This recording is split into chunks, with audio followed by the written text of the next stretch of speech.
Aujourd'hui, on va parler, le sujet, vous avez déjà vu le titre, c'est les 10 attitudes à adopter pour cartonner en personal training. En fait, on va parler de mental.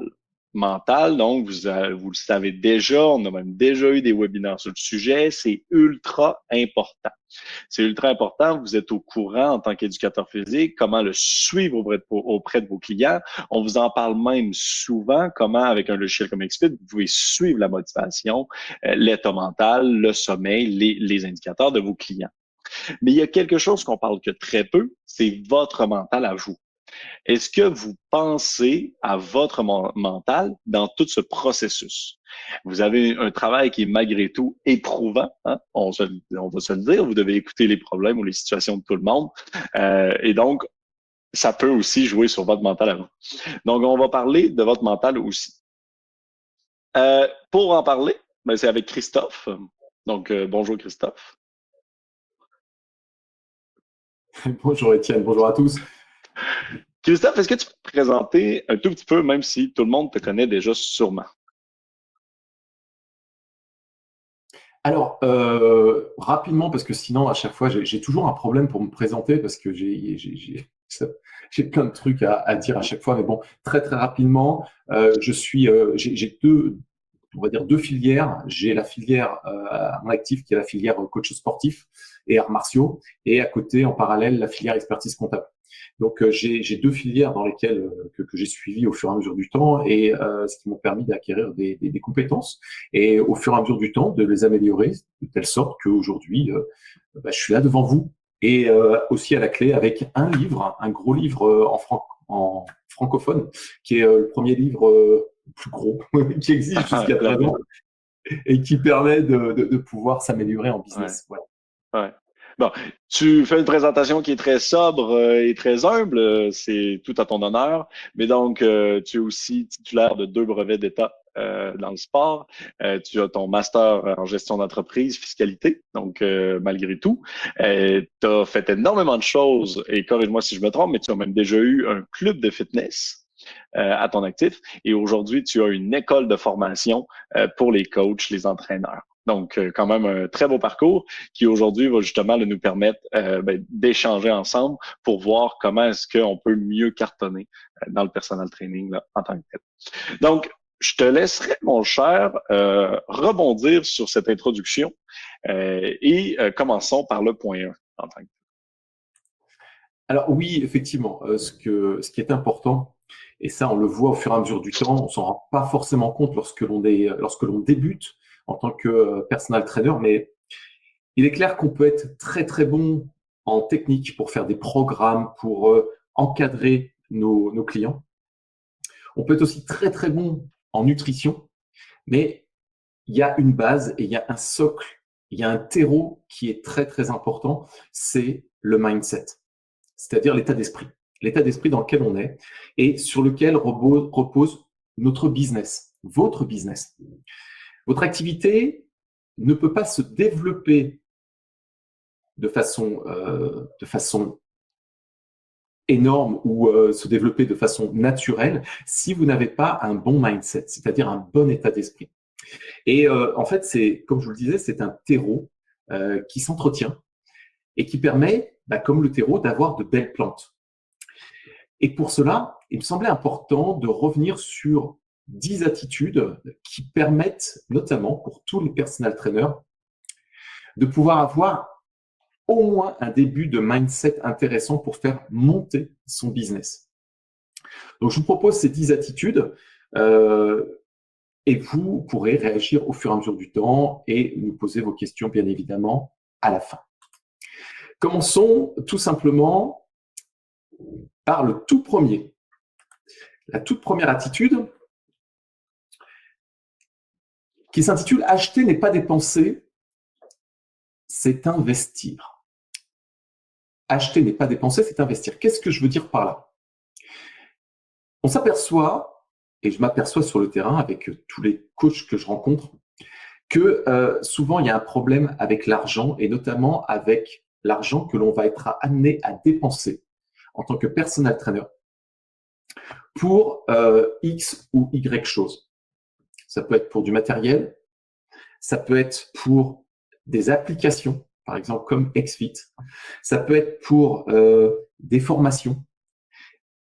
Au global, on retrouve souvent une attitude qui est avec une réaction derrière de type non, c'est trop cher. Ouais. Non, c'est cher. Non, c'est trop cher. Ce type de réaction, pour moi, n'est pas une réaction logique. Si on est chef d'entreprise, si on est vraiment dans la partie mindset business, on ne doit pas réagir en se disant si j'achète quelque chose, c'est un prix. Il faut réagir si j'achète quelque chose, c'est un investissement. Le retour sur investissement, en gros, ROI. Et le ROI, effectivement, qui est le retour sur investissement. Et il faut raisonner comme ça. Ça veut dire quoi? Ça veut dire qu'à partir du moment où vous allez faire une dépense, que vous allez acheter quelque chose, que ça va vous coûter de l'argent, vous devez absolument raisonner en vous disant qu'est-ce que ça va me rapporter derrière. Prenons un exemple simple. Vous constatez que du matériel d'EMS, d'électromyostimulation, pourrait être intéressant pour vous et le développement de votre activité. En France, on va dire que les prix sont en général aux alentours de 18 000 € l'appareil d'EMS, en général. Effectivement, ça représente un prix, 18 000 €. Mais vous ne devez absolument pas vous dire 18 000 € c'est trop cher, vous devez vous dire, et c'est ça qui est important, si j'investis 18 000 €, combien ça va me rapporter derrière? Et vous devez faire vos calculs. Vous devez absolument faire vos calculs. Parce que si ce que vous investissez vous rapporte beaucoup plus que cela vous a coûté, vous avez tout intérêt à le faire. Or, si vous vous dites « ça coûte cher, je ne vais pas mettre cet argent là-dedans », sans avoir pris le temps de vous dire combien ça va me rapporter, vous allez peut-être passer à côté d'une opportunité énorme pour vous. Un appareil d'électrostimulation, si par exemple il vous revient à 18 000 €, il se peut que ça vous en rapporte 30, 40 ou 50 000 derrière, au travers de tout ce que vous allez pouvoir proposer comme type de prestation. Une prestation qui va durer une demi-heure au lieu d'une heure, moins de fatigue, peut-être moins de déplacement et tout ce qui va avec. Donc, le retour sur investissement n'est pas forcément non plus toujours un retour sur investissement de pécunier, en argent, mais ça peut être aussi le fait de gagner en fatigue. Ça peut être aussi le fait de gagner en termes de risque. Quand vous prenez votre voiture pour vous déplacer chez vos clients, vous prenez toujours un risque d'avoir un accident ou peut-être même d'être en retard à cause du trafic. Acheter un matériel d'électromyostimulation pourrait, si vous vous installez dans un club contre loyer par exemple, pourrait être très avantageux pour vous. Et je rebondis sur les loyers parce que en France, on a des personal trainers qui disent un loyer à 500 € par mois, c'est cher, je préfère pas. Mais quand on voit les personal trainers qui payent 500 € mais qui derrière ont 5 000 € de recettes, par exemple, ça veut dire qu'en fait, ils vont avoir 10 fois la mise qu'ils ont apportée chaque mois de gains. Et donc, la première attitude à avoir, c'est toujours de se dire, si j'achète quelque chose, je ne vais pas regarder que le prix. Il faut absolument que je raisonne par rapport à ce que ça va me rapporter.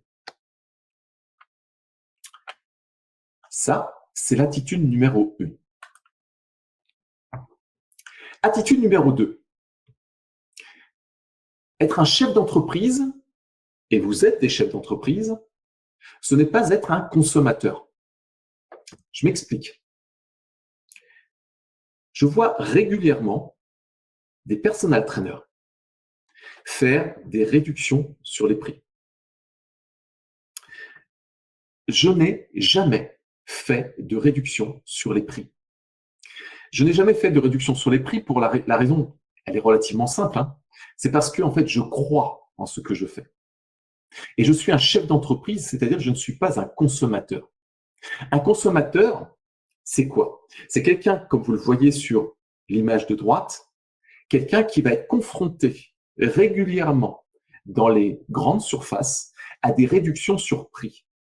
Vous les voyez régulièrement, hein. Ce sont les promotions, hein. Moins 30%, moins 20%, le premier article acheté, le deuxième offert.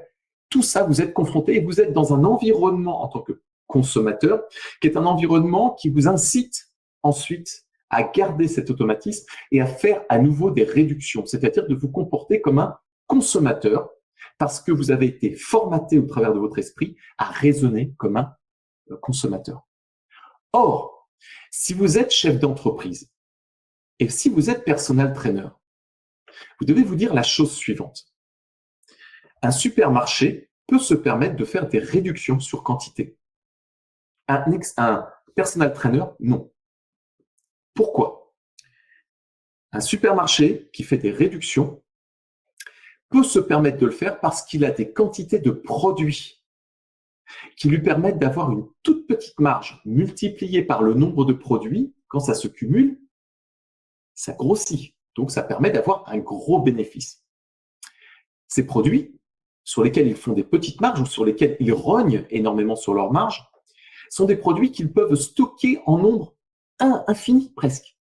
Tant qu'ils ont la surface de stockage, ils peuvent le faire. Or, un personal trainer n'a pas un stock de produits, il a un stock de temps. Et vous avez un stock de temps.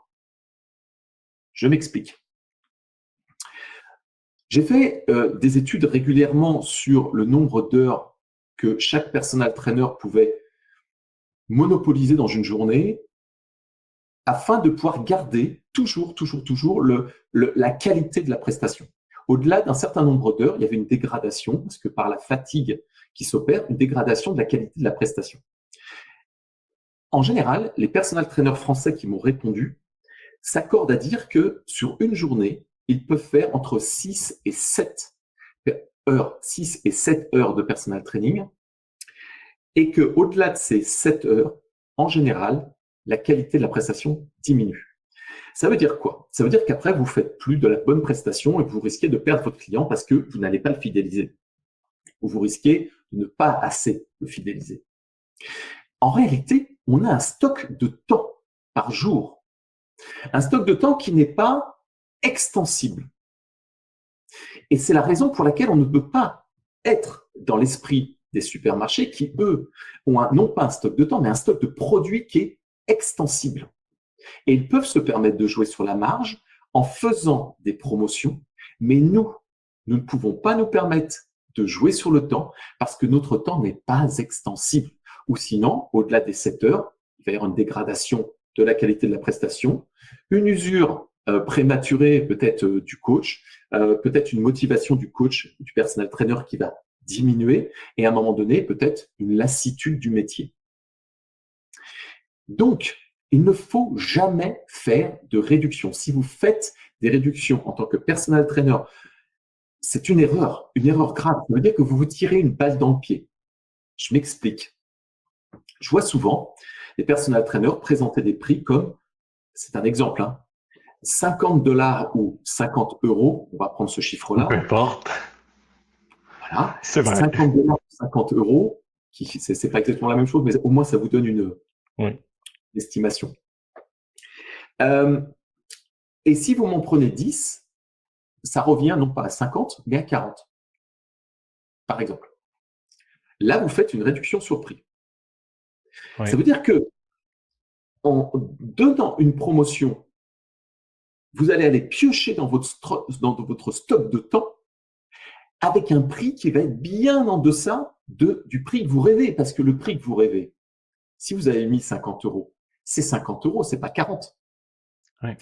Quand vous rêvez de 50 €, si vous aviez ces 50 € sans faire de réduction, vous auriez le prix rêvé. Or, si vous faites des réductions, vous allez obtenir un prix qu'on va appeler le panier moyen, c'est-à-dire un prix plus bas que votre rêve. Exact. Et ça, c'est toujours dans l'idée de dire que la personne va en prendre plus, mais en fait, si vous faites attention à votre client, elle va rester et elle va malgré tout prendre les 50 fois 10. Donc fois 10 fois, donc ça va malgré tout rentrer dans l'argent. Donc souvent, effectivement, c'est un calcul dans l'idée, non, mais je vais l'attacher grâce à un contrat avec X nombre de séances. Mais si vous faites bien votre travail, que vous faites un bon suivi puis une bonne qualité de service, le client va rester malgré tout sur la période totale avec le vrai prix en tant que tel. C'est exactement ça. Si vous faites des réductions sur prix, c'est que vous n'avez pas confiance en votre produit, en votre prestation. Et jamais oublier, moi je dis souvent, si votre première heure vaut 50, pourquoi la deuxième vaut 40? Donc il faut aussi toujours se demander, est-ce que ça se justifie? Ça se justifie comment? Et puis c'est très difficile à le justifier. Si vous êtes bon la première heure pour 50, pourquoi la deuxième, vous êtes juste bon pour 40? Donc il y a toujours aussi là, cette réflexion-là à avoir.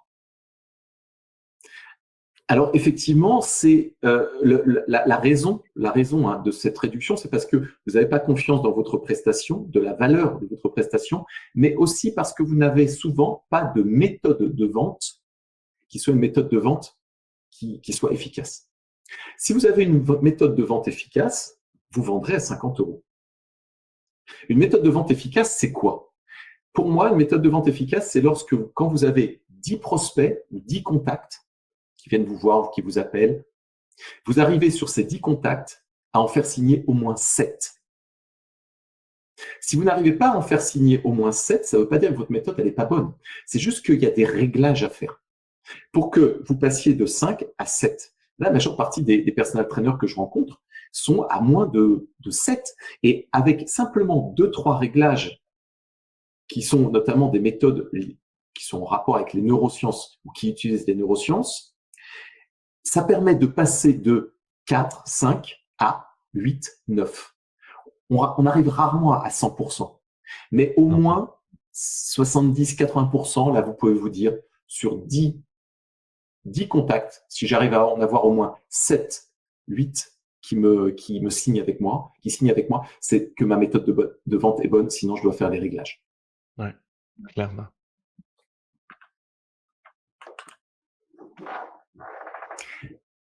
Attitude numéro 3, fréquenter des gens qui réussissent, les copier ne sert à rien. Je rencontre des personal trainers qui parfois me disent ce coach-là qui est concurrent à moi dans cette salle où je paye mon loyer ou dans cette zone géographique dans laquelle j'interviens, ce coach, il est meilleur que moi. Et il est meilleur que moi parce qu'il vend, en fait, ou il propose des prestations qui sont, semble-t-il, plus vendeuses. Si je le copie, normalement, je devrais avoir les mêmes résultats. Or, c'est une croyance. Et c'est tout l'inverse qui se passe en général. Pourquoi? Parce que si ce personal trainer fonctionne, ce n'est pas parce qu'il fait des prestations X ou Y qui fonctionnent, c'est parce que derrière est attaché à ces prestations un état d'esprit particulier, ce qu'on appelle l'ADN. L'ADN, c'est-à-dire ce qu'il y a derrière.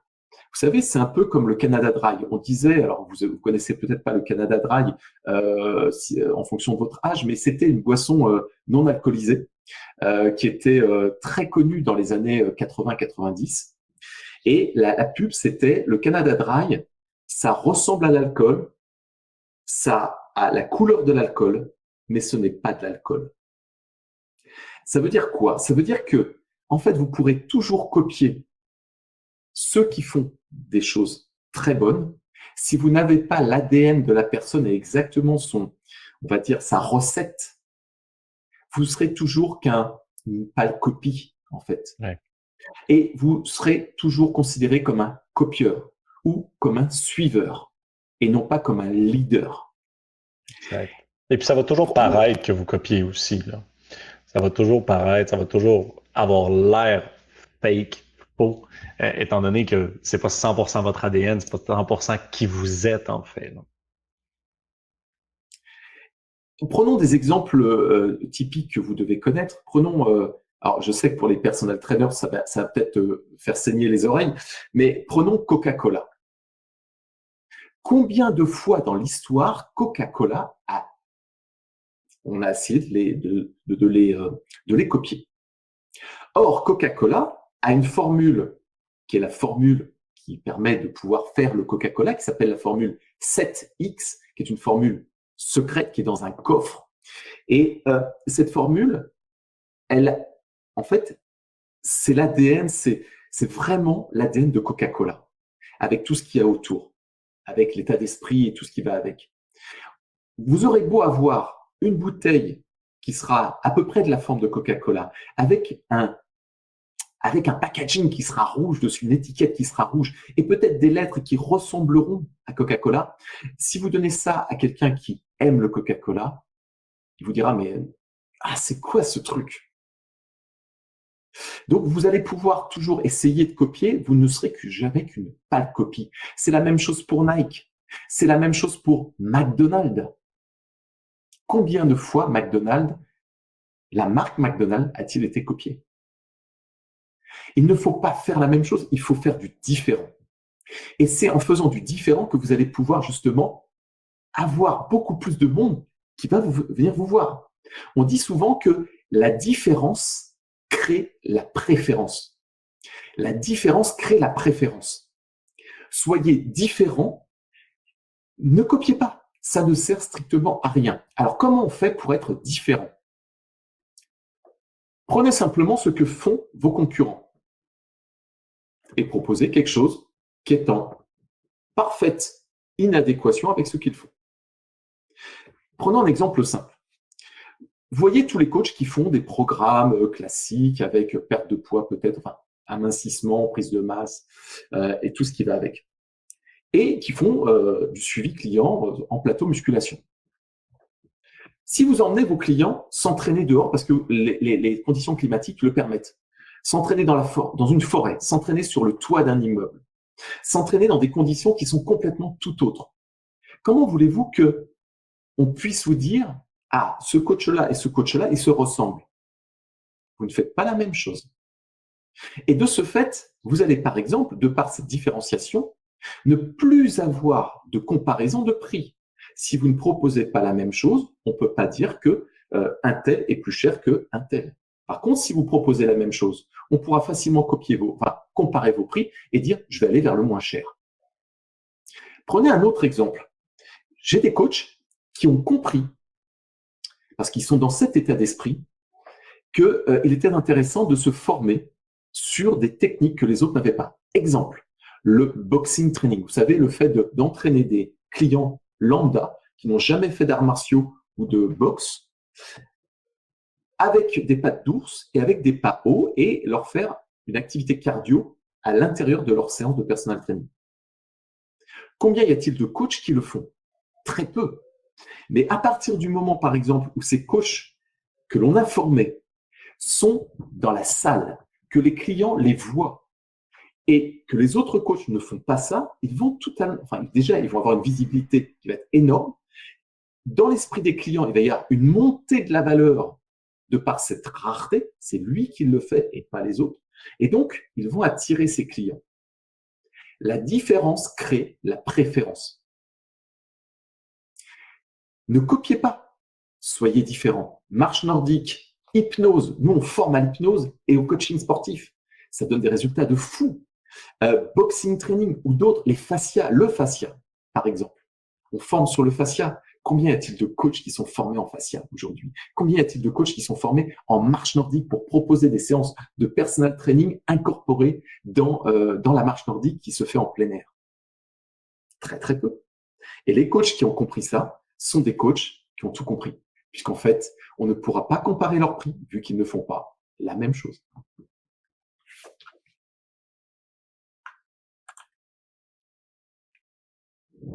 Attitude numéro 4. Il est plus facile de casser un atome qu'un préjugé. Très intéressant. J'adore tout ce qui se rapporte au cerveau. Il faut vous dire que le mot préjugé, vous pouvez le diviser en deux. Pré et jugé. Pré veut dire avant. Juger, je veux dire juger, comme vous le connaissez. Enfin, le mot, vous connaissez avec son sens. Préjuger veut donc dire juger avant. Juger avant de quoi? Juger avant de savoir réellement. Je vous donne un exemple simple. Personal trainer qui est dans un club et une dame vient le voir et lui dit « Bonjour, je sais que vous faites des programmes d'investissement. J'ai eu 3 enfants, regardez l'état dans lequel je suis. J'aimerais prendre des séances avec vous parce que j'ai besoin de perdre mes kilos de grossesse. » Alors, j'ai 3 enfants, j'ai même 2 enfants supplémentaires de la part de mon ex-mari. Donc, j'ai 5 enfants à la maison. En fait, je travaille pas, mais ce qui me permet d'avoir plus de temps pour moi. Vous voyez? Donc voilà, je suis à la maison avec les 5 enfants. Bon, la journée, ils sont quand même à l'école. Mais voilà, donc j'ai du temps pour moi vu que je travaille pas. Dans votre tête, si vous laissez votre cerveau faire, vous avez peut-être cette petite voix qui va rentrer en vous et qui va vous dire « Mais cette dame, elle ne travaille pas. Elle a des enfants, elle a 5 enfants à nourrir. Comment est-ce qu'elle va faire pour me prendre mes séances? Si je dois lui faire perdre du poids, c'est peut-être 2 séances par semaine, puisqu'elle veut le perdre visiblement rapidement, ce poids, ce qu'elle m'a dit. Comment elle va faire pour me prendre mes séances à 70 $ ou 70 €, peu importe, par semaine, ce qui fait 140, multiplié par 4, qui fait 560 $ ou 560 €, alors elle ne travaille pas. Et là, cette petite voix va vous influencer pour vous tirer vers le bas et vous dire c'est pas possible. Je ne veux pas perdre du temps avec cette dame-là. Pour moi, c'est pas possible. Je vais perdre mon temps avec elle à essayer de lui vendre un truc. Mais qu'est-ce que vous en savez? N'avez-vous pas été dans le préjugé? Cette dame, si vous cherchez un petit peu à vous renseigner, vous apprenez par la suite que, certes, elle a 5 enfants, certes, elle ne travaille pas, mais certes, elle est veuve avec une rente de son ex-mari qui est décédé. Et en plus de ça, elle est propriétaire de 10 appartements qui lui rapportent régulièrement par mois la bagatelle de 12 000 €, 12 000 $ si vous préférez. Donc vous voyez, 560 $ par rapport à ses revenus, c'est peut-être pas grand-chose.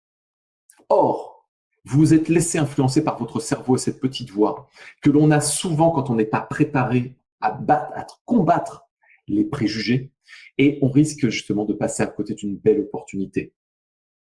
C'est exactement la même chose lorsque vous avez un étudiant qui vient et qui vous dit, voilà, je suis encore étudiant, je suis encore à l'école, j'aimerais vous prendre 3 séances par semaine de personal training. Si vous vous laissez dominer, contrôler par les préjugés, avant même de savoir exactement ce qu'il en est, vous risquez de vous dire, c'est un étudiant. S'il me prend 3 séances à 70 $ ou 70 €, ça va faire une somme énorme. Je vais lui proposer une séance. Je ne vais pas lui proposer 3 séances, je vais dire va plutôt vers une séance. Parce que ça paraît être à peu près le prix qui pourrait être acceptable pour lui. Puis en plus, moi-même, quand j'étais étudiant, je sais très bien que je n'avais pas beaucoup d'argent et quand on est étudiant, on n'a pas beaucoup d'argent. Qu'est-ce que vous en savez? Votre expérience en tant qu'étudiant, votre histoire en tant qu'étudiant, l'argent que vous aviez en tant qu'étudiant, est-elle exactement dans la même situation que cette personne-là? Est-ce exactement la même situation? On n'en sait rien. On est baigné dans le préjugé si on rentre là-dedans, si on se laisse dominer par cette petite voix qui va nous dire « Attention, il est étudiant, il ne doit pas avoir les moyens. » Et vous vous rendez compte que vous auriez pu lui faire les 3 séances par semaine tout simplement parce que, 1, ses parents lui donnent de l'argent de poche et ses parents ont de très gros revenus qui lui permettent de payer allègrement les 3 fois par semaine. 2, il se peut très très bien que en dehors de ses études, il travaille. Et que donc, il a un revenu qui lui permet de pouvoir s'offrir pour son plus grand plaisir les séances qui lui permettront d'avoir une masse musculaire suffisante comme ses copains pour que lorsque, au cours de ses prochaines vacances, lorsqu'il sera sur la plage, il ait un physique qui ressemble à ses copains et qu'il puisse, pourquoi pas, séduire peut-être des filles et se sentir mieux dans sa peau pour atteindre ses rêves. Ouais. Vous devez combattre les préjugés. Ça veut dire quoi? Et je vous donne une astuce. Ça veut dire que quand vous avez cette petite voix qui arrive dans votre tête et qui commence par, écoutez bien, je crois que, je pense que, à mon avis, selon moi, à partir de là, je crois que, je pense que, à mon avis, selon moi, quand vous entendez le début de cette phrase, dites-vous que vous rentrez dans le préjugé. Et toutes les personnes qui sont autour de vous, maintenant, vous allez pouvoir vous entraîner avec « je crois que, je pense que, à mon avis, selon moi », quand vous allez les entendre, vos proches ou vos copains, commencer une phrase par ça, vous allez vous dire « aïe, il est dans le préjugé ». Parce que quand on pense que, on ne sait pas ce qu'il y a derrière. On pense, mais on n'a pas la preuve que. Quand on dit « à mon avis », c'est votre avis, mais ce n'est pas la réalité. Et donc, je crois que, je pense que, à mon avis, selon moi, méfiance. Alors, je ne sais pas comment ça se passe, Étienne, tu vas me le dire peut-être plus dans la mentalité, parce que toi, tu connais la mentalité québécoise, canadienne, qui est complètement différente de la mentalité de la France. En France, on est extrêmement rapidement baigné dans le préjugé. Comment ça se passe au Canada? C'est une très bonne question. Je suis pas certain que je pourrais être la meilleure personne avec le plus grand bagage à ce niveau-là, mais je pense au final que le préjugé est quelque chose de très humain à la base. Un peu importe en fait la géographie et l'emplacement d'où on vient.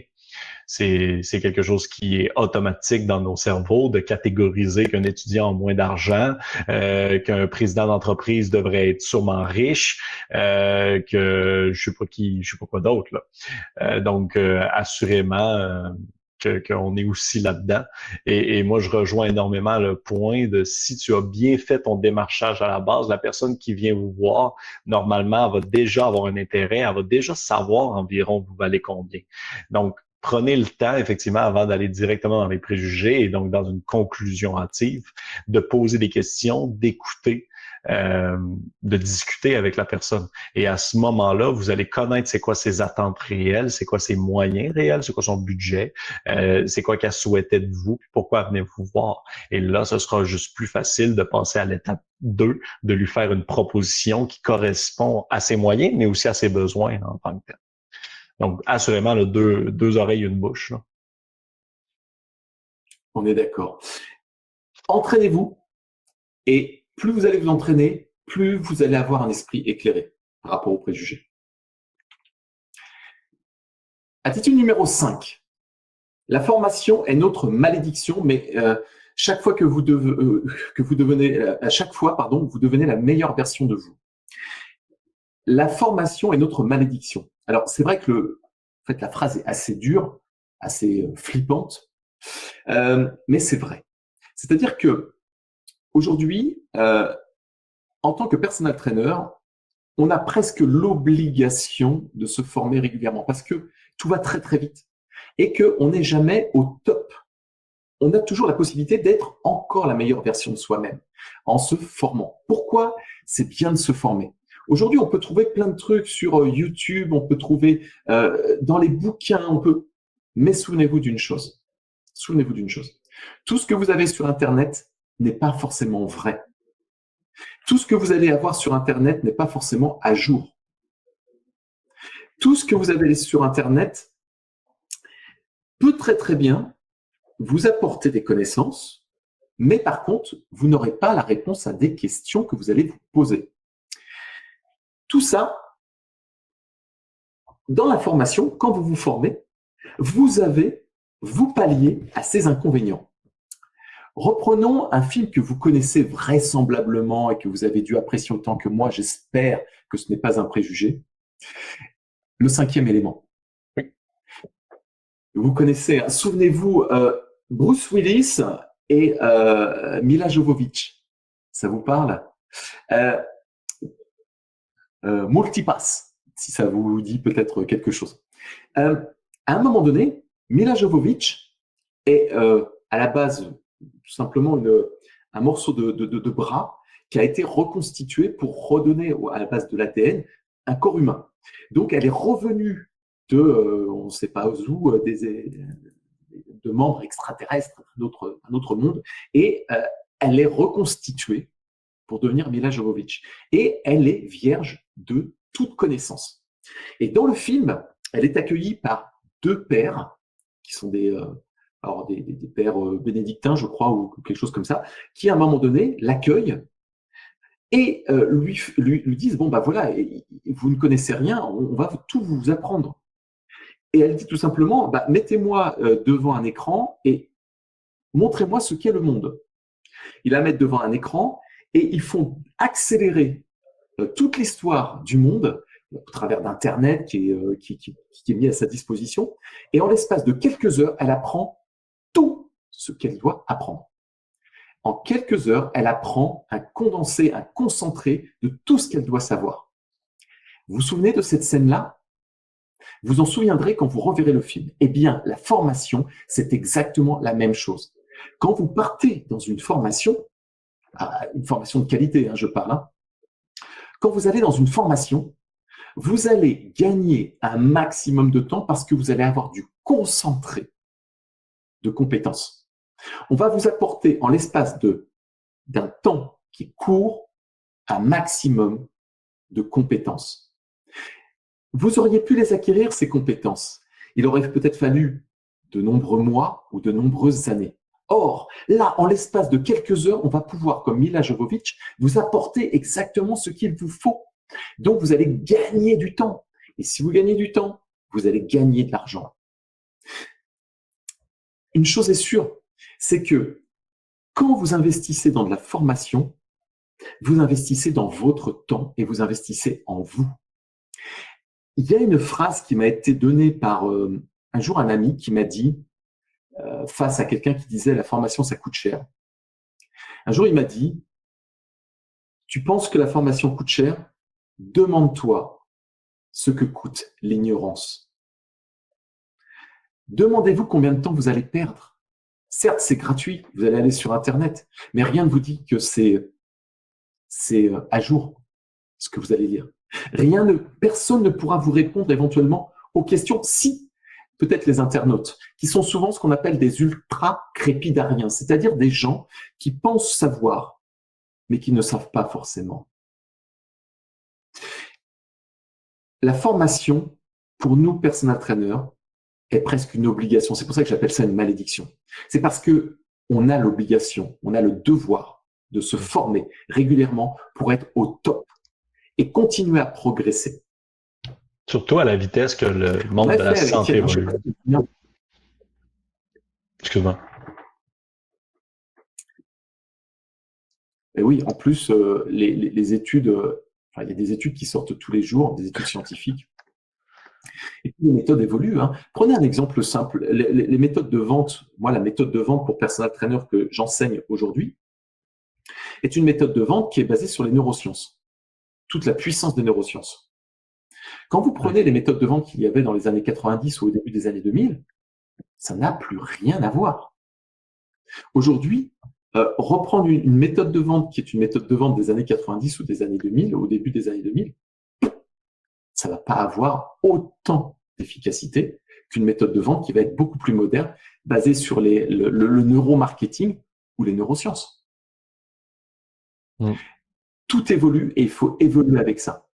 Sinon, vous allez être très, très vite dépassé. Si vous êtes très, très vite dépassé, vous allez être démotivé et vous allez sortir du système au risque, à un moment donné, de ne plus exercer la profession qui vous avait animé depuis autant de temps et qui était votre passion. Formez-vous régulièrement. Tu le disais tout à l'heure, Étienne, hein, Oui. tu l'as dit, je ne sais pas si vous avez entendu, Étienne a dit, on nous a fait avec 2 oreilles et une bouche. Pourquoi, selon vous, Dieu nous a-t-il fait avec 2 oreilles et une seule bouche? Pourquoi Dieu nous a fait avec 2 oreilles et une seule bouche? Maintenant que vous avez un peu réfléchi, la réponse, c'est parce que quand on est face à un client, et Étienne l'a dit justement tout à l'heure, quand on est face à un client, on a 2 oreilles et une bouche. Ça veut dire qu'on doit écouter 2 fois plus qu'on ne parle. C'est pour ça que taisez-vous et écoutez. Pourquoi, selon vous, Dieu nous a-t-il fait avec 2 yeux, cette fois-ci, et une seule bouche? Je sais Pour regarder plus. derrière votre écran, vous avez... Pour regarder plus, pour regarder 2 fois plus que vous ne parlez. En fait, écoutez et regardez et taisez-vous. Même si vous avez régulièrement l'envie de parler, vous allez pouvoir, en écoutant et en regardant, pouvoir en ressortir des éléments, des indices que vous n'auriez pas eu si vous aviez parlé. Parce que la personne qui est en face de vous va livrer des indices qui vous permettront de vendre beaucoup plus facilement. Vous allez comprendre des mots, elle va utiliser des mots particuliers, elle va avoir des attitudes particulières, elle va se livrer avec des informations que vous n'auriez pas eues si vous lui aviez coupé la parole. Il faut bien écouter ce que la personne a à nous livrer. Parce que quand vous avez quelqu'un, par exemple, qui vient vous voir, un client, et qui vous dit moi, je voudrais faire du sport. Voilà, je voudrais bouger, je voudrais faire du sport. Bon. Ok, vous avez quel âge? J'ai 60 ans, je suis à la retraite, mais je voudrais faire un peu de sport voilà, pour m'entretenir. Ok, d'accord.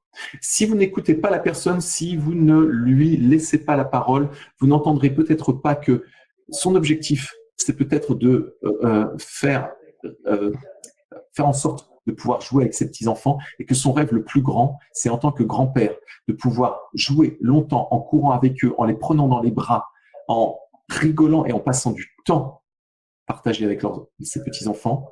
C'est ça la raison pour laquelle il est venu. Or, si vous dites simplement « Ok, d'accord, je vais pouvoir vous proposer une formule, on va faire un peu de sport » et que vous imaginez en plus avec des préjugés, que vous avez peut-être que cette personne-là, elle a juste envie de faire un peu de mouvement, point, c'est tout, pour être mieux, en vieillissant mieux, vous risquez de passer complètement à côté. Donc, vous devez absolument, et ça c'est très très important, regardez plus que vous ne parlez, taisez-vous. Écoutez plus que vous ne parlez, taisez-vous. Regardez, écoutez. Et il y a un dicton qui dit que les meilleurs vendeurs sont comme les éléphants. Ils ont de grandes oreilles et une petite bouche. Les pires vendeurs sont comme les crocodiles. Ils ont une grande bouche et de petites oreilles.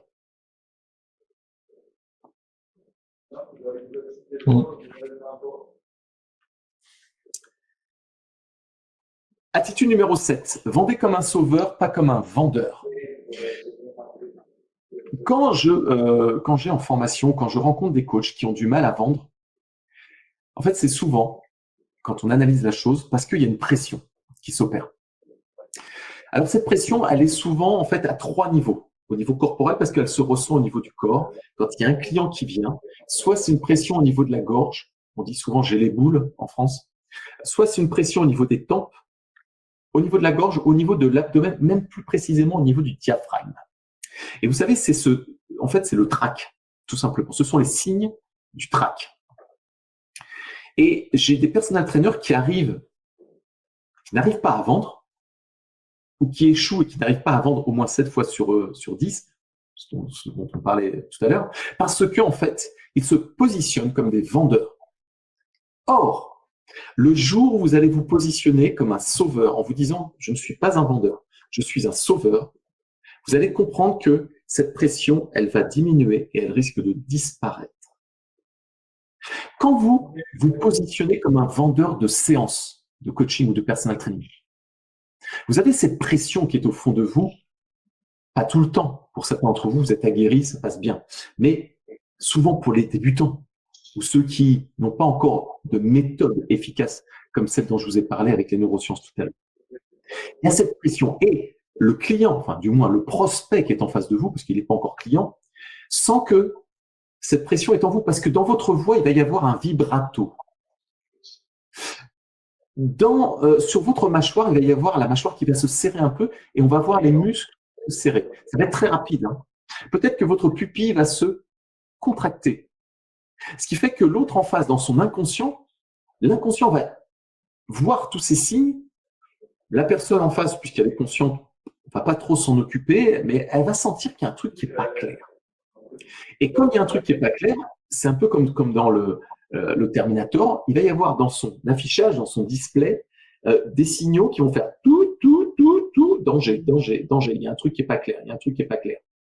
Ce qui fait que vous risquez d'avoir régulièrement le type d'objection du style « Ah ben, c'est génial, laissez-moi vos coordonnées, je vous rappelle dans quelques jours où je reviens vous voir, où je vais en parler à ma femme, c'est génial, je vous rappelle, je reviendrai. » Objection classique qui fait que pour beaucoup d'entre vous, vous n'allez plus du tout voir cette personne. Vous n'en entendez peut-être même plus parler. Quand vous vous positionnez comme un sauveur, vous savez que, en fait, vendre n'est pas un problème, puisque vous sauvez les personnes. Et de plus, les sauveurs ne font jamais de réduction. Alors, j'entends quelque chose derrière, Étienne. On a un bruit, alors je ne sais pas s'il y a un micro d'activer. On entend quelqu'un qui parle derrière. Non. Muter. Ah, c'est peut-être ça. Bon, je sais pas, j'entendais peut-être un collaborateur ou quelqu'un qui était derrière. Oui, ce que je vous disais, c'est que, en fait, quand on est un sauveur, on n'a pas peur de vendre.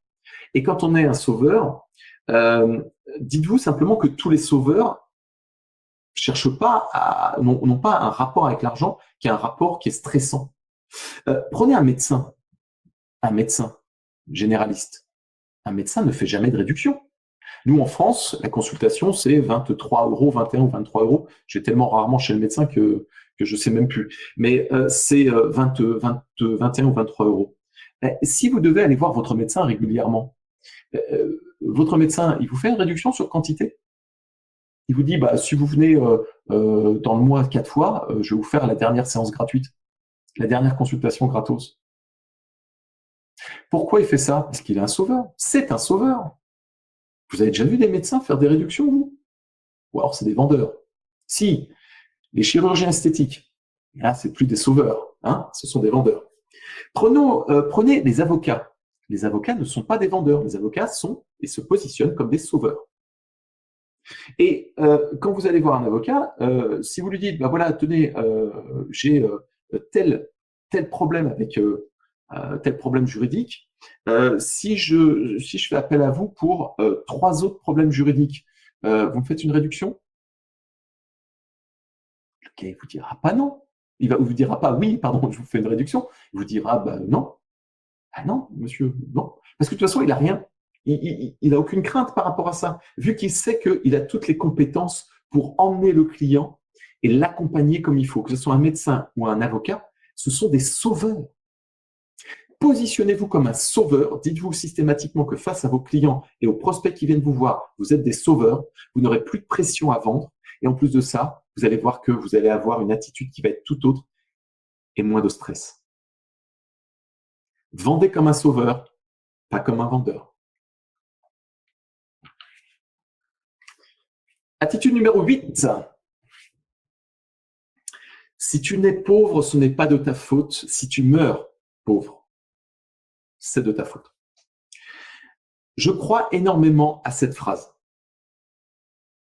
Naître pauvre, on n'y est pour rien. Alors, pauvre, le mot pauvre peut avoir plusieurs interprétations de votre part. Hein. Bon, après, je laisse votre imagination fermée. Si vous naissez, on va dire, sans argent ou avec un manque financier, c'est pas de votre faute. Par contre, à un moment donné, dans votre vie, si vous êtes toujours en manque financier, c'est qu'il y a un truc qui n'est pas clair et ça veut dire que vous êtes responsable et que vous devez assumer la responsabilité de ça. On aura beau mettre la faute sur les autres et se positionner comme une victime, si vous avez, à un moment donné dans votre vie, si vous n'avez pas évolué et si vous êtes toujours dans la détresse financière, c'est que c'est de votre faute. Vous pourrez dire c'est de la faute à la malchance. Je n'ai que des coups de malchance. Je n'ai jamais eu de chance dans ma vie. Alors c'est très très dur parfois à accepter, mais si il ne se passe rien dans votre vie au fur et à mesure du temps, c'est que votre attitude, vous devez la changer parce que votre attitude fait que ce n'est pas la bonne. Si vous connaissez Anthony Robbins, et je sais que nos amis canadiens le connaissent vraisemblablement plus que nos amis français, Anthony Robbins disait la chose suivante. Si vous faites toujours ce que vous avez toujours fait, vous obtiendrez toujours ce que vous avez toujours obtenu. Si vous êtes donc toujours dans la même situation, c'est parce que vous faites toujours la même chose. Si vous faites toujours ce que vous avez fait, vous obtiendrez toujours ce que vous avez toujours obtenu. Et c'est même Einstein qui disait, la folie, Einstein disait, la folie, c'est de refaire et refaire et refaire toujours la même chose en pensant que le résultat va changer. Vous êtes responsable. Et si vous dites à un moment donné, non, c'est pas vrai, c'est que vous vous positionnez comme une victime. Et là, je vous renvoie vers le triangle de Karpman et tout ce qui va avec. Alors, vous savez, sur cette attitude numéro 8, j'ai mis l'abbé Pierre à côté. Mais j'ai une question à vous poser. Si cette phrase avait été dite par monsieur Bill Gates,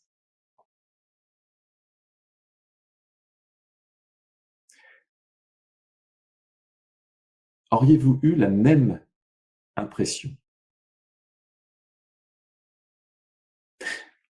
N'y a-t-il pas eu une sorte de manipulation de ma part, là, pour vous faire comprendre quelque chose? Parce qu'au travers de cette attitude numéro 8, il y a en fait deux messages. Le premier message, c'est celui que je vous ai délivré, c'est-à-dire votre responsabilité par rapport à l'évolution de votre carrière et de votre vie.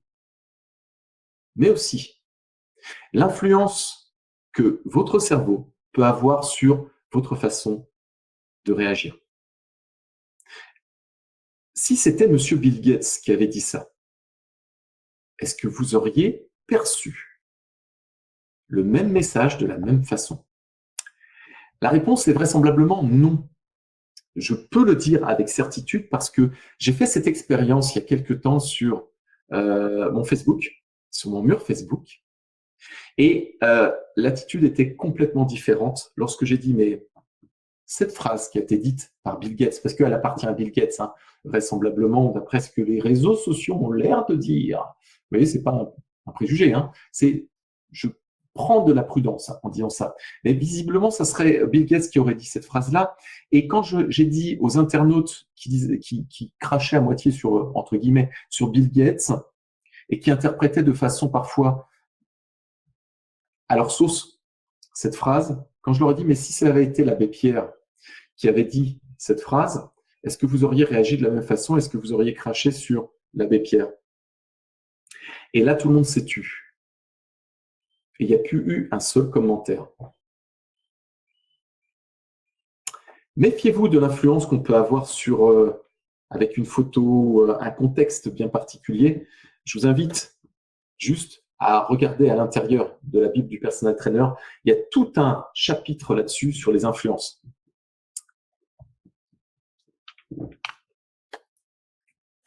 Avant-dernière attitude que je vous invite à avoir. On est sur le top 10. Enfin, ce que j'estime être le top 10. Après, il peut y en avoir des meilleurs, hein, évidemment. Là, on prête cette phrase, et il n'y aura pas de piège hein, là-dessus, à M. Nelson Mandela, qui a quand même passé 27 ans de sa vie en prison. pour s'être opposé au régime de l'apartheid en Afrique du Sud, 27 ans de sa vie en prison, et qui visiblement aurait dit « je ne perds jamais, soit je gagne, soit j'apprends ». Cette phrase, elle est extraordinaire. Cette phrase, elle doit faire partie de votre mindset, de votre état d'esprit selon moi. Selon moi. Pourquoi? Parce que à partir du moment où vous allez vous positionner comme étant une phrase qui est bourrée de vérité, à chaque fois que vous allez vous situer dans une situation d'échec, qui pour vous pourrait être considérée comme une situation d'échec, souvenez-vous toujours de cette phrase. Parce qu'en réalité, chaque situation de la vie, si, par exemple, elle peut être considérée comme un échec, peut être aussi considérée comme un apprentissage. Et c'est clair que chaque fois que vous vous heurtez à quelque chose qui n'est pas forcément agréable, une situation qui n'est pas agréable, une situation qui vous fait mal, une situation qui n'est pas la situation que vous espériez être, c'est pas grave. Essayez de prendre du recul et de vous dire qu'est-ce que cette situation m'apprend? Qu'est-ce que j'en retire de cette situation? J'ai pas réussi, mais qu'est-ce que je vais en tirer pour l'avenir? Pour, par exemple, ne plus refaire cette erreur que j'estime être une erreur. Beaucoup de personnes me disent, mais en fait, Christophe, toi, tu as un état d'esprit qui est un état d'esprit complètement différent de la grande majorité des personnes qu'on rencontre. Mais en fait, si vous voulez, pour avoir fait 30 ans d'arts martiaux, 30 ans de karaté, j'ai acquis en fait une sorte d'automatisme auquel je ne pense plus, qui est intégré en moi et que je vais vous délivrer aujourd'hui. Vous connaissez ce rond qui est divisé en deux couleurs, qu'on appelle un Tao. Une partie noire avec un petit rond blanc et une partie blanche avec un petit rond noir. Vous devez connaître, vous devez forcément avoir vu ça si vous vous intéressez à notamment Bruce Lee ou tous les arts martiaux ou même la philosophie de l'Asie. Et donc, pensez à un truc. Ce petit rond noir, cette grande zone noire avec ce petit rond blanc, pour moi, c'est ce sur quoi je me base quand dans ma vie, il y a quelque chose qui ne va pas comme j'aurais aimé que ça aille. Je me dis, cette grande partie noire, c'est toutes les informations ou tous les signaux que mon cerveau m'envoie en me disant c'est pas bon, c'est pas bon, c'est pas bon, c'est pas bon. Je broie du noir, si vous voulez. Mais j'ai pris l'habitude de me focaliser sur la petite partie blanche qui est à l'intérieur du noir. Vous savez, ce petit rond. En me disant systématiquement, et je vous promets que c'est vrai, dans cette situation-là, où je pourrais broyer du noir, eh bien en réalité, je vais me focaliser sur ce blanc en me disant que il y a forcément quelque chose qui doit être positif dans cette situation. Il y a forcément quelque chose qui doit être positif dans cette situation et que je peux apprendre de cette situation-là. Et dans ma vie, depuis des années, quand il y a un truc qui ne va pas du tout, ou d'autres personnes dans la même situation seraient en train de pleurer, de se désespérer, de penser à mettre fin à leur jour, eh bien moi, bizarrement, par habitude, je me focalise sur le blanc et je ne suis pas dans l'attitude qu'ont la majeure partie, notamment des Français. Au Canada, c'est peut-être différent parce que je sais, et j'adore votre philosophie au Canada pour être venu à Montréal et à Québec une fois dans ma vie pour une compétition de karaté, mais j'avais trouvé ça tellement... Mais je kiffais les Canadiens et j'aurais aimé venir au Canada. Donc je sais que certains d'entre vous vont me dire bah, viens quand tu veux et ça sera avec grand plaisir. Mais c'est vrai. J'aime beaucoup l'esprit canadien. On t'accueille quand tu veux. Avec plaisir. Bah déjà, Étienne, tu seras là au FITEX et vous allez accueillir. Oui, vous allez voir Étienne au FITEX les 7, 8, 9 à Paris, 7, 8, 9 octobre prochain pour les Français qui sont là ou les Canadiens qui vont vouloir faire le voyage. Il sera là le dimanche. Tu viens de l'annoncer en grande première, donc effectivement. Effectivement, je vais être en déplacement. Si même il y a de certaines personnes en France qui nous écoutent et vous avez le goût qu'on se rencontre, avec grand plaisir. Parenthèse. Et ça va être kiffant, franchement. Mais Ça va être un beau congrès. moi, voilà. Donc, rendez-vous le dimanche. Et en plus, il va donner un workshop, une mini-conférence sur justement sur le coaching à 360 degrés, et il pourra répondre à toutes vos questions après. Il sera sur un corner sur le village des coachs. Venez au village des coachs si vous venez au Fitex, le seul salon du fitness 2022 qui aura lieu les 7, 8, 9 octobre. Prenez vos places. Rendez-vous sur mon site si vous avez envie, ou sur christophe-batz.com ou sur le fitex.fr. Vous allez avoir toutes les informations. Et on sera heureux de vous retrouver en chair et en os. Clair. Puis effectivement, sans rentrer dans les stéréotypes, mais je pense qu'effectivement, au Canada, spécifiquement le Québec, peut-être, il y a une plus grande acceptabilité à faire une erreur que dans la mentalité plus française. Encore une fois, dans le stéréotype et dans les gros traits, là, je pense que c'est l'acceptabilité à l'erreur, qui n'est donc pas une erreur, mais plutôt quelque chose qui est formatif. Il y a peut-être une plus grande acceptabilité en tant que tel. Parce qu'au final, c'est totalement vrai. Chaque erreur qu'on fait est juste quelque chose qui, au final, nous aide à évoluer, puis à croître tout simplement, puis à améliorer ce qu'on faisait déjà. La culture et l'éducation n'est pas du tout la même. Donc, la base n'est pas du tout la même. Ce qui fait que vous êtes aussi baigné avec ce mix de la culture américaine, qui fait que forcément, dans la culture américaine, on est plutôt dans le positif, dans vas-y, fonce, tu as un projet, fais-le. Alors que dans la culture française, c'est fou là là, prends pas trop de risques, tu sais. Quoi, tu veux être coach sportif? C'est pas un métier, ça. Ça vous parle, ça? C'est pas un métier, c'est un loisir d'être coach sportif. Tu vas pas gagner ta vie en faisant ça. Donc voilà la différence avec le Canada et la France. Mais restez comme vous êtes, continuez les copains canadiens et les copains français, ça commence à monter. Il y a une mentalité qui commence à changer, ça fait plaisir. Franchement, ça fait plaisir au fur et à mesure du temps. C'est cool. C'est cool. Attitude numéro 10, la dernière, la toute dernière. Est-ce que la chance, c'est vraiment le hasard? Bon.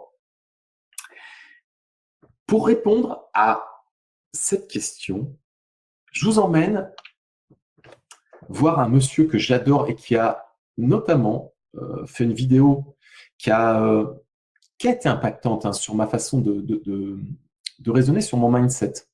Et j'aimerais vous en faire aussi cadeau et de vous l'offrir, cette vidéo, que vous puissiez l'écouter.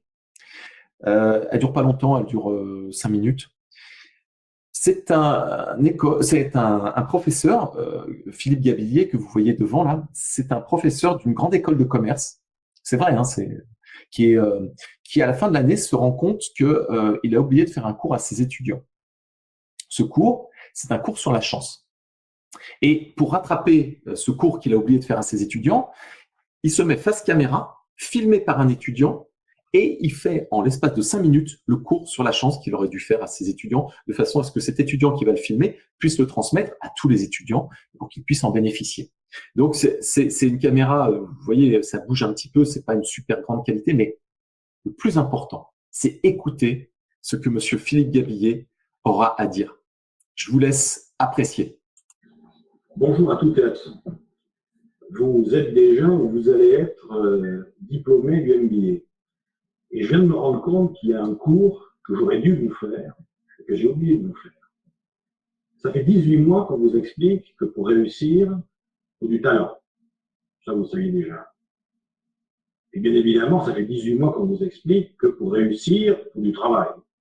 Ça, si vous l'aviez oublié, on vous l'a rappelé. Il y a une chose qu'on avait oublié de vous dire. C'est que pour réussir, il faut de la chance. Et j'avais complètement oublié de vous faire le cours sur comment avoir de la chance. J'ai 5 minutes devant moi. Je vais essayer de rattraper le temps perdu. Vous me direz, mais comment est-ce qu'on peut faire un cours sur la chance? Les gens qui vous disent, la chance, c'est le hasard. On est tombé là au bon moment. D'autres vont vous dire, ah non, il y en a qui l'ont, il y en a qui l'ont pas, c'est la bonne étoile. Mais moi, ce que je vais vous dire, c'est par expérience, après pas mal d'années passées dans le management et dans la formation des managers, la chance. Premièrement, c'est une compétence. Et deuxièmement, c'est une compétence qui se travaille. C'est-à-dire que ceux qui ont de la chance à répétition, ils en sont responsables, et ceux qui ont des coups durs, des coups de malchance à répétition, ils en sont aussi responsables. Parce que dans le fond, c'est quoi la chance? Quand on regarde bien. Les gens qui ont de la chance autour de vous, et si vous, vous en avez de la chance, ça veut dire que vous avez une capacité à créer autour de vous un environnement favorable. Coluche, qui était un grand spécialiste du management, aurait pu nous dire, avoir de la chance, c'est avoir la capacité à gagner les concours de circonstances. Eh bien, c'est exactement ce qu'on peut apprendre à faire dans le quotidien, du travail, en entreprise, dans la vie sociale, un peu partout. Mais ça peut aller plus loin. Avoir de la chance, dans le fond, c'est activer la boîte à opportunités. Faire en sorte qu'à travers ce que je fais, les décisions que je prends, les contacts que j'ai avec les autres, je vais déclencher l'apparition d'opportunités. Alors, c'est quoi une opportunité? Vous vous en souvenez peut-être, on en avait sûrement parlé dans le cadre du cours, dans nos conversations à la machine à café. Alors, les opportunités, c'est trois choses. D'abord, les opportunités, c'est les bonnes rencontres. Rencontrer les bonnes personnes au bon moment. Mais les opportunités, c'est aussi ce que j'appelle moi les territoires. Aller sur les bons territoires. C'est les bons territoires du business, mais c'est aussi les bons territoires de la culture, les bons territoires géographiques, les bons territoires de la relation. C'est être sur le bon territoire. Et puis surtout, rencontrer des opportunités, c'est aussi être à l'écoute des bonnes demandes. C'est-à-dire, comme par hasard, celui qui trouve l'opportunité avec laquelle il va réussir, il a rencontré la bonne personne sur le bon territoire et il a répondu, ou en tout cas, il s'est positionné comme étant celui ou celle qui pouvait répondre à la bonne demande. Alors vous me direz, mais d'accord, mais alors est-ce que ça peut se déclencher? En tout cas, ça peut s'aider. On peut aider ça. On peut aider ça avec 4 postures. La première posture, c'est déjà une posture de vigilance, c'est-à-dire de la curiosité. Celui qui vit dans la routine, généralement, rencontre très rarement des opportunités. Les opportunités détestent les systèmes qui tournent en rond. Savoir sortir de ses propres routines, c'est la première condition pour activer justement cette vigilance. Et ça prépare l'esprit. Je crois que c'est Pasteur qui disait la chance ne favorise généralement que les esprits préparés. Se tenir vigilant par rapport à ce qui se passe autour. La deuxième idée, on en a beaucoup parlé ensemble en cours, on en avait parlé avec d'autres de nos collègues, c'est la magie du réseau. Être en interaction avec les autres et se constituer un réseau. Mais se constituer un réseau, c'est pas uniquement se constituer un carnet d'adresses. C'est pas uniquement demander des services et rendre des services. Se constituer un réseau, se créer des conditions pour l'opportunité, c'est devenir celui ou celle qui met les autres en relation. Celui qui crée les liens entre les autres. Celui qui aide les autres, d'ailleurs, à faire des choses. Je vous avais donné cette merveilleuse citation, je crois, de Pierre Doré, qui était le fondateur de l'Institut européen de leadership, et qui disait « La meilleure façon pour atteindre ses objectifs dans une organisation, c'est d'aider ceux dont on a besoin à atteindre les leurs. » Donc, c'est travailler en réseau. Le troisième secret de la chance, c'est justement d'être conscient que la chance, elle marche pas toujours. Et qu'il y a des fois où il y a des revers. On a des coups de malchance, et tout le monde a eu des coups de malchance. Vous prenez toutes les grandes réussites du monde des affaires, les grandes réussites dans l'histoire, les grandes réussites dans les médias, dans le spectacle, dans le showbiz, les grandes réussites sont jalonnées de problèmes, de difficultés, de revers d'échecs. Simplement, qu'est-ce qui s'est passé? Les gens qui ont vécu ces choses-là, ils ont utilisé leur échec comme une matière première. Ils en ont fait quelque chose. Ils ont utilisé leur échec et ils l'ont transformé en projet. C'est devenu la matière première pour rebondir sur autre chose. Ce qui fait dire d'ailleurs que la chance, la vraie chance, c'est pas ce qui vous arrive. C'est ce que vous allez faire avec ce qui va vous arriver, ce qui n'est pas tout à fait la même chose. Et donc, le quatrième secret de la chance, c'est l'anticipation. L'anticipation, en ce sens que il faut toujours avoir un projet d'avance. Comme par hasard, les chanceux, ils ont déjà dans la tête, quelque part, parce qu'ils en parlent avec les autres, le projet qui, comme par hasard, va être le projet qui, entendu par les uns ou par les autres, récupéré par les uns ou par les autres, va leur créer, demain matin, après-demain, la semaine prochaine, le mois prochain, va leur créer l'opportunité. Voilà, moi, ce que je pouvais vous dire, c'était cette dernière leçon. Avoir de la chance, c'est un élément déterminant dans la réussite. Ça s'apprend, on peut s'entraîner. Ça passe par une nouvelle façon de percevoir la réalité, de gérer ses priorités de vie et de décision, et aussi ses relations aux autres. Et en n'oubliant surtout jamais, dans le fond, puisque tout est affaire d'opportunité, il faut savoir être de temps en temps un peu égoïste et se dire que la meilleure façon, et c'est vrai pour tout, de rencontrer des opportunités dans la vie, c'est déjà d'en être une soi-même. Réfléchissez à ça, méditez ça. Salut à toutes et à tous et bon vent pour le siècle qui vient. Merci beaucoup.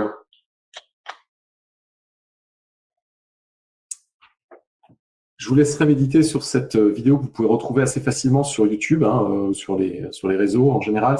Vous tapez la chance, comment avoir de la chance. Philippe Gabillier, qui est extraordinaire, et vous verrez des conférences de Philippe Gabillier qui durent parfois 1 heure, 1 heure et demie, qui sont incroyables. Il est très inspirant et il est bourré de brides de motivation. On a fini. Bien évidemment, cette phrase de Joe Cirulli qui dit que si vous n'appliquons pas ce que nous apprenons, apprendre ne sert à rien. Ce soir, vous avez peut-être appris des choses, je ne sais pas. En tout cas, si vous en avez appris, pardon, que je fasse la bonne liaison. Si vous en avez appris, faites en sorte de les appliquer le plus possible, de les garder au plus profond de votre cœur et de les avoir aussi dans votre tête pour les appliquer régulièrement et faire en sorte de faire monter votre business, activer la boîte à opportunités et faire que vous puissiez vivre confortablement et toujours comme vous le souhaitez, avec toute cette liberté de votre passion qui vous anime depuis toutes ces années. Merci à vous. Effectivement, merci beaucoup Christophe de t'être rejoint à nous. J'ai pas beaucoup participé, mais honnêtement, tu disais tout. Donc, je voulais pas nécessairement ajouter quelque chose qui était répétitif. J'ai trouvé ça clair du début jusqu'à la fin. J'avais donc peu d'ajouts à faire. Mais merci beaucoup encore une fois de t'être rejoint à nous. Tout le monde, j'ai vu une question plus haut de comment est-ce qu'on trouve des formations qui sont bonnes, qu'on est certain de la qualité. Il y a sûrement pas une façon de faire précise, mais je sais que ceux de Christophe, elles le sont. Donc, regardez effectivement là, sur son site. Christophe, si tu veux revenir à la slide, à la diapo d'avant, là, mais christophe-batz.com. Tout simplement. Donc, allez voir, vous pourrez vous perfectionner sur plein de choses. Là. Je vous les recommande énormément. Autrement, tout le monde, on se retrouve dans d'autres webinaires. Dans les prochains webinaires, vous nous direz si vous avez appliqué le mindset de celui-ci. Ça nous fait toujours plaisir là, quand vous venez nous écrire. Vous pouvez donc nous écrire autant sur Facebook, sur Instagram, sur LinkedIn, peu importe. Encore une fois, merci beaucoup Christophe aussi d'avoir été là. Et puis tout le monde, on se retrouve pour un prochain webinaire ou peut-être même en présentiel sur le FITEX à Paris.